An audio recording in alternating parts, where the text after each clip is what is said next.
News ஃபர்ஸ்டின் உலக முக்கிய செய்திகள். விரிவான செய்திகளுக்கு முன்பதாக தலைப்புச் செய்திகள். வெளிநாடொன்றில் முதியோர் இல்லத்தில் தீ விபத்து, பலர் உயிரிழப்பு. கோடிக்கணக்கில் போர் விமானங்களை வாங்கி குவிக்கும் இந்தியா. உக்ரைன் போர்க்களத்தில் சிக்கிய சீனர்கள். அமெரிக்க பொருட்கள் வரியை மேலும் அதிகரித்த சீனா. இரவு நேர களியாட்ட விடுதி கூரை இடிந்து விழுந்ததில் 79 பேர் பலி. கனடாவில் சிறிய விமானம் விபத்து, 2 உயிரிழப்பு. அமெரிக்காவில் மர்ம நபர்கள் துப்பாக்கிச்சூடு, 3 பேர் பலி. அமெரிக்காவின் வரி விதிப்பை எதிர்கொள்ள இணைந்து செயல்படுவோம், இந்தியாவுக்கு சீனா அழைப்பு. தொடர்பான விரிவான செய்திகள். வடக்கு சீனாவின் ஹேபே மாகாணத்தில் உள்ள முதியோர் இல்லம் ஒன்றில் ஏற்பட்ட தீ விபத்தில் 20 பேர் உயிரிழந்துள்ளதாக வெளிநாட்டு ஊடகங்கள் செய்தி வெளியிட்டுள்ளன. குறித்த தீ விபத்தானது நேற்று இரவு இடம்பெற்றுள்ளதாக தெரிவிக்கப்படுகிறது. அத்தோடு இந்த தீ விபத்தில் சிக்கி பலர் காயமடைந்து வைத்தியசாலையில் அனுமதிக்கப்பட்டுள்ளதாக குறிப்பிடப்பட்டுள்ளது. இந்நிலையில் தீ விபத்துக்கான காரணம் இதுவரை வெளியாகவில்லை என்பதுடன் இதுகுறித்து அதிகாரிகள் விசாரணை நடத்தி வருகின்றனர். மேலும் இந்த சம்பவம் தொடர்பில் முதியோர் இல்ல பொறுப்பாளர் ஒருவர் கைது செய்யப்பட்டுள்ளார். தனது கடற்படையை வலுப்படுத்தவென 63,000 கோடியில் 26 ட்ரபேல் விமானங்களை இந்தியா வாங்க உள்ளதாக தகவல் வெளியாகியுள்ளன.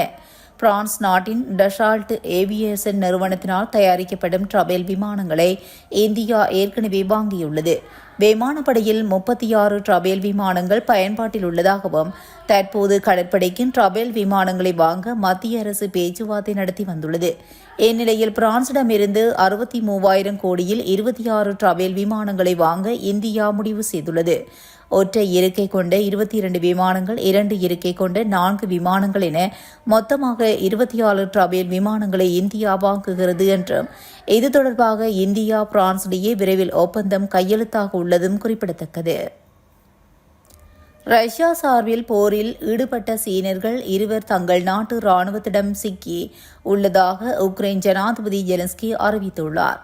வெளிநாடுகளில் வேலைவாய்ப்பு தேடுவோரை ஏமாற்றி அழைத்து வந்த போரில் ஈடுபடுத்துவதாக ரஷ்யா மீது குற்றச்சாட்டு எழுந்துள்ளது.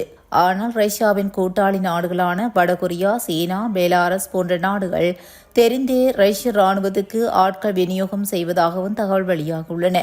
இந்த நிலையில் ரஷ்ய ராணுவத்துக்காக போரிட்ட சீனர்கள் 2 உக்ரைன் ராணுவம் கைது செய்துள்ளது. இதை அந்த நாட்டு ஜனாதிபதி ஜெலன்ஸ்கி சமூக வலைதளத்தில் அறிவித்துள்ளார். ஐநா பாதுகாப்பு சபையின் பொறுப்புள்ள நிரந்தர உறுப்பினர் என்ற நம்பகத்தன்மையை இழக்கும் வகையில் இந்த செயல்பாடு அமைந்துள்ளது. இது தொடர்பாக சீன அரசிடம் விளக்கம் கேட்கப்படும் என்று அவர் தெரிவித்துள்ளார். முன்னதாக உக்ரைன் போர்க்களத்தில் வடகொரிய ராணுவ வீரர்களை உக்ரைன் ராணுவத்தினர் சிறைப்பிடித்தமையும் குறிப்பிடத்தக்கது. அமெரிக்காவிலிருந்து இறக்குமதி செய்யப்படும் பொருட்கள் மீது சீனா 84% வரி விதித்துள்ளது. இது நாளை முதல் நடைமுறைப்படுத்தப்படும் என்று வெளிநாட்டு ஊடகங்கள் செய்தி வெளியிட்டுள்ளன. ஜனாதிபதி டொனால்ட் ட்ரம்ப் சீனாவிலிருந்து இறக்குமதி செய்யப்படும் பொருட்கள் மீதான வரிகளை இரட்டிப்பாக்கியதைத் தொடர்ந்து அதற்கு பதிலடி வழங்கும் வகையில் சீனா இந்த வரி விதிப்பை அமல்படுத்த உள்ளதாக தெரிவிக்கப்படுகிறது. 34% இருந்த வரியையே சீனா இவ்வாறு 84% அதிகரித்துள்ளதென்றும் சீன பொருட்கள் மீது அமெரிக்க ஜனாதிபதி 104% வரிகளை விதித்துள்ளமையும் குறிப்பிடத்தக்கது. டொமினிக்கன் குடியரசில் சாந்தோ டொமிங்கோவில் உள்ள பிரபலமான இரவு நேர களியாட்ட விடுதியின் கூரை இடிந்து விழுந்ததில் 79 பேர் உயிரிழந்துள்ளதுடன் 160க்கும் மேற்பட்டோர் காயமடைந்துள்ளதாக தெரிவிக்கப்படுகிறது. இசை நிகழ்ச்சி ஒன்று நடந்து கொண்டிருந்த வேளையிலேயே இந்த துயர சம்பவம் இடம்பெற்றுள்ளது. சம்பவம் அறிந்து விரைந்து சென்ற மீட்புக் குழுவினர் சம்பவ இடத்துக்கு விரைந்து சென்று மீட்புப் பணிகளை ஆரம்பித்துள்ளனர். அதேவேளை சம்பவம் இடம்பெற்று 12 மணித்தியாலத்துக்கு பின்னரும் சிலர் இன்னும் இடிபாடுகளில் சிக்கியிருக்கலாம் என நம்பப்படுகிறது. இந்நிலையில் சம்பவத்தில் சிக்கி உயிரிழந்த மற்றும் பாதிக்கப்பட்டவர்களின் குடும்பங்களுக்கு அந்நாட்டு ஜனாதிபதி லூயிஸ் அபினாடர் ஆழ்ந்த அனுதாபங்களை தெரிவித்துள்ளார். பிரிட்டிஷ் கொலம்பியாவின் சில்லி வாக்கில் சிறிய விமானம் ஒன்று விபத்துக்குள்ளானதில் 2 உயிரிழந்துள்ளதாக அதிகாரிகள் கூறியுள்ளனர். ஷெல்லிவாக் ஏரிக்கரை அருகே ஒரு விமானம் விபத்துக்குள்ளானதாக போலீசாருக்கு தகவல் கிடைத்தது. இதையடுத்து அந்த பகுதியில் தேடுதல் நடவடிக்கை மேற்கொள்ளப்பட்டு விழுந்து கிடந்த செஸ்னா 172 வகை விமானம் கண்டுபிடிக்கப்பட்டதாக ஷில்லிபாக் போலீசார் தெரிவித்துள்ளனர். விமானத்தில் இருந்த இருவரும் உயிரிழந்துள்ளனர் என போலீசார் தகவல் வெளியிட்டுள்ளனர்.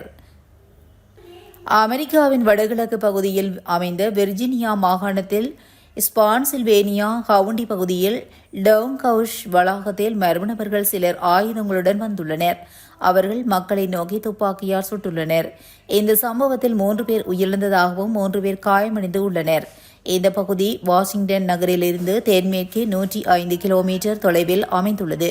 இதனைத் தொடர்ந்து சம்பவம் நடந்த பகுதியை தவிர்க்கும்படி பொதுமக்களுக்கு அதிகாரிகள் அறிவுறுத்தல் வழங்கியுள்ளனர். இந்த தாக்குதலுக்கு பின்னணியில் யார் உள்ளனர் என்ற விவரம் உடனடியாக வெளியிடப்படவில்லை. உடனடியாக யாரும் கைது செய்யப்படவில்லை. தாக்குதலை நடத்தியதற்கான காரணமும் தெரியவரவில்லை. எனினும் 1க்கும் மேற்பட்ட நபர்கள் தாக்குதல் நடத்தியிருக்கலாம் என தகவல்கள் தெரிவிக்கின்றன. இந்த சம்பவத்தில் காயமடைந்த 3 பேரும் துப்பாக்கி கொண்டு காயங்களுடன் மருத்துவமனைகளுக்கு கொண்டு செல்லப்பட்டனர். அவர்களுடைய நிலைமை என்னவானது என்று மற்றும் பிற தகவல்கள் உள்பட எதுவும் உடனடியாக வெளியிடப்படவில்லை. இதுபற்றி போலீசார் விசாரித்து வருகின்றனர். அமெரிக்க அதிபராக ட்ரம்ப் பொறுப்பேற்ற முதல் பல்வேறு அதிரடி நடவடிக்கைகளை மேற்கொண்டு வருகிறார். ஆனால் பரஸ்பர வரி விதிப்பு என்ற பெயரில் இந்தியா, சீனா உட்பட பல்வேறு நாடுகளுக்கு கூடுதலாக வரி விதித்துள்ளார். இந்தியாவிலிருந்து இறக்குமதி செய்யப்படும் பொருட்களுக்கு 27% வரி விதித்துள்ளார். அதேபோல் சீன பொருட்களுக்கு முன்னர் விதிக்கப்பட்டிருந்த 10% வரிகளை மார்ச் மாத துவக்கத்தில் 20% ட்ரம்ப் உயர்த்தியுள்ளார். அமெரிக்காவுக்குள் பென்டானில் உள்ளிட்ட வீரியமிக்க போதை மருந்துகள் கடத்தப்படுவதை தடுக்க சீனா போதுமான நடவடிக்கைகளை எடுக்கவில்லை என்று குற்றம் சாட்டி இந்த நடவடிக்கையை அவர் மேற்கொண்டார். அதன் பின்னர் பரஸ்பர வரி விதிப்பு என்ற வகையில் கடந்த வாரம் 34% கூடுதல் வரியை விதித்துள்ளார். இதன் மூலமாக சீன பொருட்கள் மீதான இறக்குமதி வரியானது 54% உயர்ந்துள்ளது. அமெரிக்காவின் நடவடிக்கைக்கு பதிலடியாக சீனாவும் 34% கூடுதல் வரி விதிப்பதாக அறிவித்த நிலையில் இதனால் கடும் அதிருப்தி அடைந்த ட்ரம்ப் சீன இறக்குமதிக்கு கூடுதலாக 50% வரி விதித்துள்ளார். இதன் மூலம் சீனாவிலிருந்து அமெரிக்காவில் இறக்குமதி செய்யப்படும் பொருட்களுக்கு விதிக்கப்படும் மொத்த வரி 104% அதிகரித்துள்ளது.